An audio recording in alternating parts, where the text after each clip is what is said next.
So you'd like to become a design and technologies teacher, or a TAS teacher, a technological and applied studies teacher. That's awesome. We need loads more people just like you. Hi, I'm Colin, and I've been a teacher in that space for a long time now, over 2 decades, and I've also helped students become teachers at a leading Australian university. For aspiring technology teachers, I'd like to share something with you which I think is really important to get you started on that journey, and that is to be comfortable with making a bodge. That is, something that didn't really quite work. Take, for example, these 3D printed rockets. I designed and made these thinking that they were all going to work reasonably well, but the fact is, well, they kind of work, but not that great. In fact, some of them are just downright awful. A little bit like this.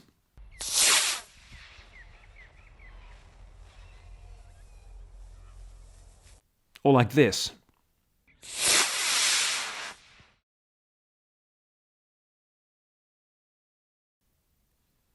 And like this.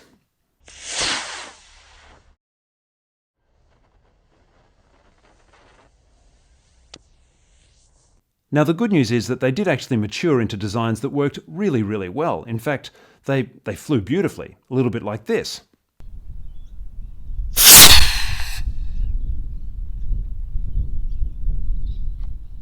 And then like this.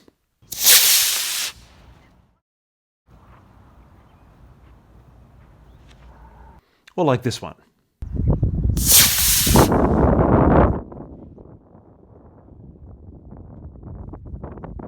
Now, if you're the sort of design and technology teacher who wants to really push the envelope, who wants to make really interesting projects, who wants to create a really dynamic learning environment and get the students to produce amazing outcomes, you're going to have to get into the design process yourself. You're going to have to get used to designing and making frequently, often, all the time, because real innovation happens on the workshop floor.